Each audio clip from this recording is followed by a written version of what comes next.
They received the devastating news that their 17-year-old daughter killed another driver last night while driving drunk. Or maybe this scenario.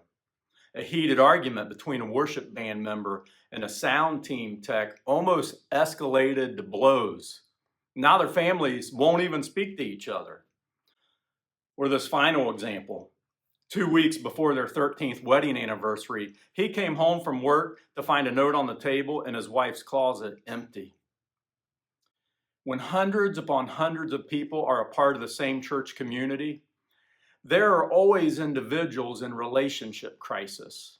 And for these individuals, it feels like they fell out of a plane and they don't have a parachute.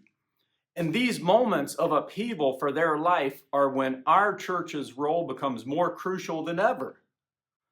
But how do we navigate this delicate terrain as a church? How do we avoid overwhelming people with our assistance?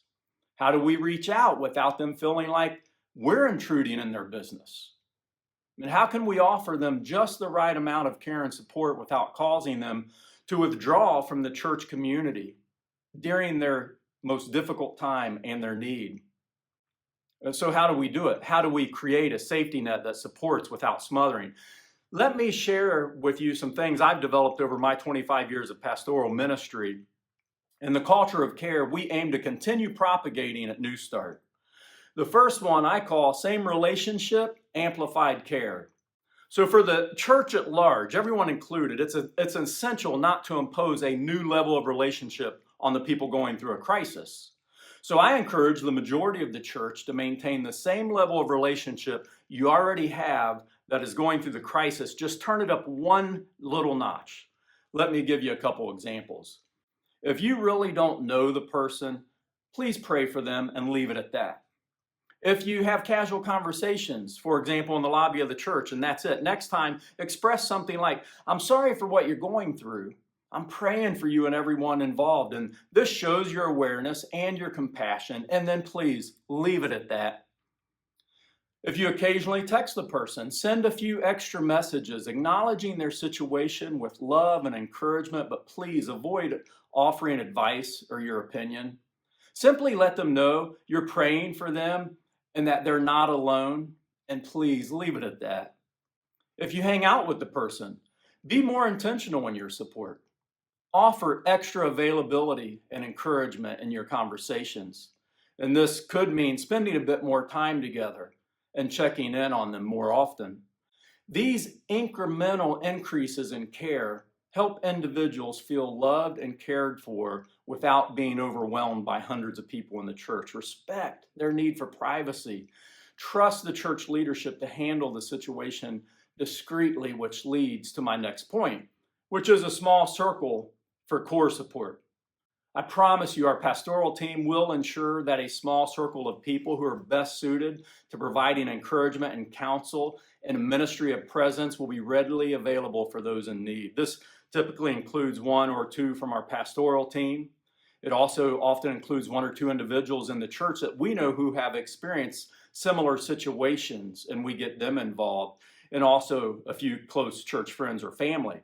This small focus group can offer support while maintaining confidentiality during their time of crisis and for their months or years of subsequent healing. And finally, communication for those who are going through this. One of the biggest challenges people face is going through crisis while participating in a church is they dread the barrage of questions about their situation, like, do you know how much she had to drink? Was anyone else in the car with her? Did she know the person who died in the accident? Or maybe this, had you argued before? Was he cussing at you? Did the worship leader intervene? Why didn't you smack the sound tech? I would have. Or, wow, I can't believe she left you. Did you see it coming? Do you think she is having an affair? Has she filed for divorce yet? These kinds of questions add to their stress and make them feel even more isolated. And I get it. People are curious. I'm curious. I want to understand, and so do you. But in the context of a large church, this curiosity is overwhelming to the person in crisis. So please direct any questions to the pastor that is leading the small support team for this person, and we'll respond to appropriate questions and spare the individual the stress of facing 1,000 inquiries. And additionally, and I love this approach allows us to disciple busybodies in the church on respecting boundaries and understanding what is and isn't their business. And finally, most importantly, when you face a relational crisis, if you find yourself in the middle of one of these things, please do not hide, do not leave, do not turtle. Don't hesitate to contact someone on our pastoral team. We have literally decades of experience and are here to give you encouragement, support, and the resources you need. We want to walk alongside you and offer a compassionate presence and practical help to navigate these challenging times you're going through. And remember, you're not alone, and your church family is here to support you every step of the way, and we don't want to overwhelm you in any way. So we as a larger church are going to respond in the ways we've talked about in this video, and your pastoral team and a small core group of people want to come around you and support you in your time of crisis.